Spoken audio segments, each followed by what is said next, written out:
Hello and welcome to another AIC review. I know that anybody who's watched my channel recently probably thinks that I really only care about ThinkPads, and that really couldn't be further from the truth. I love all laptops, just about, and I love reviewing all laptops, just about.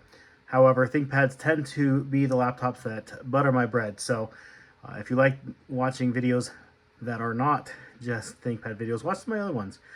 I have a lot out there. Check them out. Anyways, I've been wanting a non-ThinkPad laptop for a while. I really kind of wanted to take a look and see what consumers are having to live with as a consumer grade laptop. Plus, I always need a spare laptop that my kids can use for schoolwork, and the one that they've been using has gotten pretty rough and is in need of replacement. So this was a good opportunity for that. So I did buy this laptop with my own money. I was looking at a few different options and shopping for a good deal and came across this Lenovo Ideapad Slim 5. I picked it up during Lenovo's Cyber Monday deal. I waffled on a few different options, but this one stood out to me as a great mix of performance, features, and value. It wasn't the cheapest laptop available, but I felt for the price it offered me the best value. Plus it's blue, which is my second favorite color. Out the door, I paid just over $500 for this Ideapad, which I have a lot. My taxes are pretty high where I'm at, almost 11%, so pretty rough there. So pretty good deal, I think, for the laptop. And what did I get for that money? Well, let's look through a few specs here. First of all, take a look at the CPU.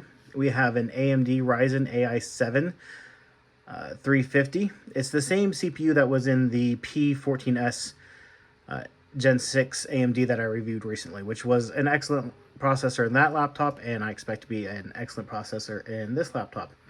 Has 8 cores, 16 threads. Has a pretty decent integrated graphics. It has a AMD Radeon 860M, and you can physically change the RAM with the current RAM configuration up to 2 gigs of dedicated video memory. If you had more RAM in this laptop, you can actually increase that to more. I think on the P14S Gen 6 AMD, I bumped it up to 8 gigs because it had 32 gigs of RAM in the laptop. For RAM, speaking of which, we have 2 8 gig DIMMs. It does have 2 upgradable DIMM slots, so you can upgrade the RAM in this laptop pretty easily. I did a hardware showcase on this system to show that. Unfortunately, with current RAM prices, who can afford to do that? It does have 2 SSD slots as well. It only came with a measly 512 gigabyte SSD, so if you need more storage capacity, you can add additional storage without having to replace the included SSD. Ports on this laptop are pretty plentiful. Go ahead and unplug power here so I can show you. On the left-hand side, we do have our HDMI 2.1 port. We have 2 USB-C 3.2 ports, our headphone microphone, a reset switch. On the right side, we have 2 USB-A 3.2 Gen 1s, a micro SD card reader, and our power button. I like the included SD card reader because we have a 3D printer. I don't know if you can hear it running in the background. That runs almost non-stop in this house. My kids like to create STLs and print them out, so it's nice to have that. They don't have to use an adapter. The screen is a 16-inch, 16 by 10 aspect ratio, 1920 by 1200 resolution. It is missing the finer details of the high resolution screens I've become pretty used to, but no scaling is needed for everything to be readable and seeable size on the screen. Brightness is okay at about 300 nits. You're not going to want to be using this in the brightest of outdoor lights, but it is passable in pretty bright fluorescent lit locations. It is a touchscreen.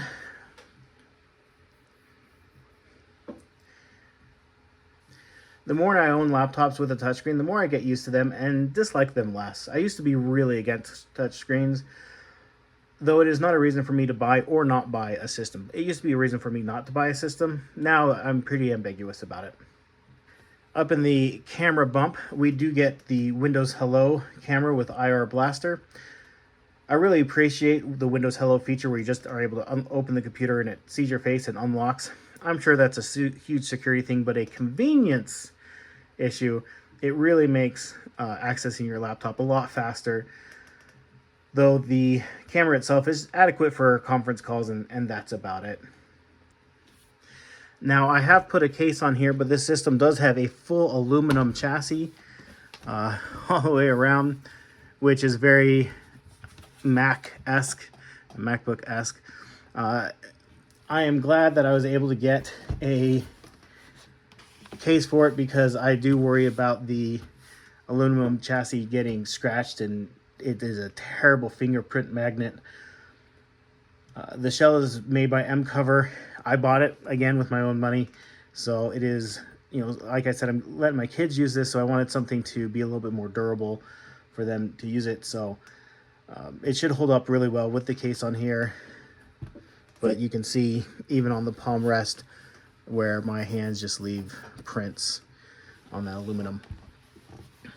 The edges are rounded. It's pretty nice to use as far as the case goes. It's not